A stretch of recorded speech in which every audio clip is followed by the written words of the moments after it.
no dia a dia, dentro do carro forte, sabendo a temperatura do carro, sabendo a tensão do carro, são vocês. Então não dá para eu chegar aqui, o Rocha, qualquer um de nós aqui, olha, o que acontece com o carro forte eu sei de tudo. Não é verdade, tá certo? E mais, todo dia é diferente do outro. O que aconteceu ontem é diferente de hoje, e assim sucessivamente. Você está numa situação, e nós estamos discutindo algumas situações no transporte de valores, não para acabar com a morte, que morte faz parte da vida da gente, mas para a gente não morrer de graça, para a gente não morrer por negligência de empresa. Vocês sabem, por exemplo, que é um troço completamente descabido você parar um carro forte embaixo de uma garagem, de um prédio, de um shopping, subir 3 andares com um malote nas costas, tá certo?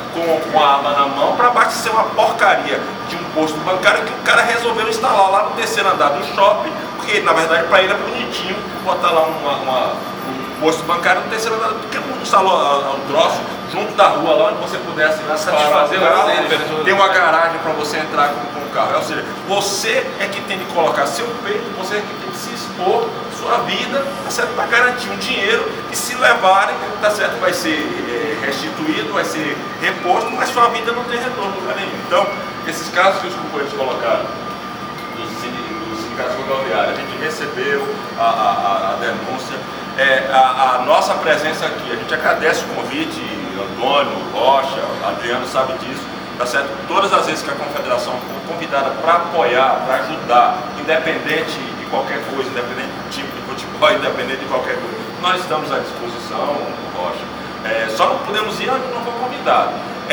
O Sindipop está afiliado à Confederação, inclusive tem dirigente da Confederação, mas nós não temos nenhum tipo de preocupação, que acha, que não acha, se sair uma foto aqui ao lado do Rocha, se sair uma foto ao lado de BBC. Nosso compromisso é com o trabalhador, não é com Bezerra, não é com A, com B, com C, com D, tá certo? Ou seja, nosso interesse é esse. E mais ainda, nossa categoria, nosso trabalho, melhor dizendo, é um trabalho que no dia a dia não tem dono da verdade. Alguém que diga que é o dono da verdade ou é o dono da boiada, tá certo? Está sendo, acima de tudo, desrespeitoso, tá certo? Porque o dia a dia nosso é de aprendizado. O cara está procedendo, vou falar um negócio ali, por exemplo, interessante. A particularidade de quem trabalha no interior é assalto bravo, ataque de bazuca, etc. A particularidade aqui da capital é sequestro, tá certo? Ou seja, como é que você lida com esse tipo de coisa se você não estiver dia a dia atento a isso aqui? E aí, por exemplo, cada um de nós, inclusive essa questão de sequestro, como é que a gente tem que fazer para lidar com isso quando a gente está alertado disso? É mudar roteiro, é fazer todas aquelas técnicas que a gente, ou falar pouco do que a gente faz assim sucessivamente. Tá certo? Então, o nosso trabalho é um trabalho que requer muito cuidado, de fato, porque o jogo é a vida. O jogo não tem essa história. Eu vou ganhar mais, eu vou perder mais. Vou ficar desempregado, eu vou ficar empregada, não. Eu vou morrer, eu vou ficar vivo. Só isso. Acho que o centro da discussão nossa é diferente de outras categorias, né, doutor? Diferente de outras categorias. Outras categorias, um servidor público daqui discute se o salário vai aumentar, se não vai aumentar, não sei o que, não muda muita coisa disso aí. A nossa discussão, o centro da nossa discussão não é o emprego ou desemprego, não. É vivo ou a vida ou morte. Tá certo? E nós estamos numa situação que no transporte de valores em especial nós estamos morrendo ainda muito, né? No passado era óbvio que era pior, na época que as blindagens não serviam por lupa nenhuma, tá certo? E nós estamos, e o mais grave, nós estamos também ficando muito doentes. E aí não adianta você estar com dinheiro no bolso e não ter saúde. Eu me deparei com uma audiência lá em Minas, uns camaradas de carro forte de 28, de 30 anos, tomando remédio controlado, coluna cheia de pino lá que não conseguia mais zorra nenhuma, tá certo? Ou seja, o cara com 30 anos está ferrado para a vida inteira. Que adianta esse dinheiro, esse negócio? Você entra num carro que não presta, vai lhe estragando o tempo toda a coluna, você se estressa, quase infartei. Você fica doente, e que é uma doença, a doença psicológica, tá certo? É uma doença invisível, e que nós somos, e as pessoas doentes ficam muito discriminadas, porque, você, encontrei um caso lá no Rio Grande do Norte, você tá saudável, tá certo? Você não sabe que esse tipo de situação não está na cara, tá certo? Está na mensagem. Então eu falei demais, mas nós queríamos aproveitar aqui a presença dele, aquela denúncia que foi diretamente sua, socorro, realmente é socorro. Porque aqui no município do Rio de Janeiro, no Rocha, lá no interior, que o sindicato, o Sindiforte, está fazendo uma categoria, ameaçando, ele está fazendo o papel de patrão. Não está deixando o trabalhador responder ou pedir, se defender. Não está deixando. O trabalhador quer se defender, ele chega no trabalhador e você quer se defender, então vai na rua. Está mandando o trabalhador está revoltado. Não é o patrão que está mandando embora. O Sindiforte está mandando embora. Aqui é o colega aqui, ó. Foi demitido aqui, por ordem do Sindiforte. Entrou na justiça e está sendo reintegrado dia 5 agora. Ganhamos a reintegração dele, a justiça expediu do céu. O Sindiforte por vários motivos, um deles é fechado acordos sem passar para o trabalhador. Denunciei as ameaças. Algum trabalhador que está na posição contrária aos acordos que eles fecham, serão demitidos. Isso aí eles falam publicamente. Uma pergunta, uma pergunta. Para o sindicato ele ser filiado para a CUT, eles precisam de assinatura do trabalhador? Assembleia tem que aprovar. Mas precisa da assinatura do trabalhador? Assembleia com presença. O que o Sindiforte fez?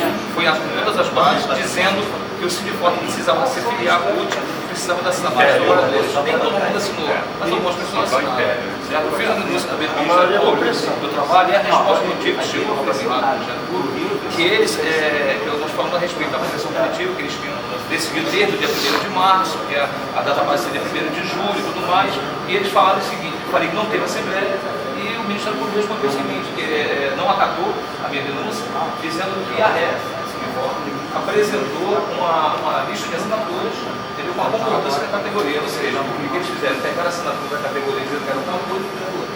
Veja só, camarada. Primeiro assim, pra gente, pra federação, é inconveniente, é extremamente delicado lidar com essa coisa de Sabemos disso. comportamento sindical. É extremamente conveniente. É mais fácil preferir pra gente brigar com o patrão do que brigar entre a gente.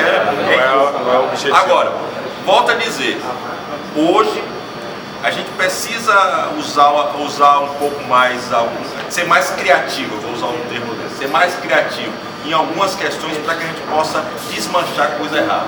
Por exemplo, por aí afora tem gente, eu ontem recebi, por exemplo, está até aqui, ontem de um sindicato de carro forte também, recebi um documento com várias folhas de papel com assinatura sem dizer nada no cabeçalho. Tá? Serve para qualquer coisa, até para dizer que vendeu a mulher de fulano e um bocado de gente atestando lá, se eu quiser coloco lá, entendeu? Ou seja, e aqui agora tem um bocado de gente que gosta de fazer dessas sem-vergonhices. O que é que muita gente, o que é que hoje nós usamos muito?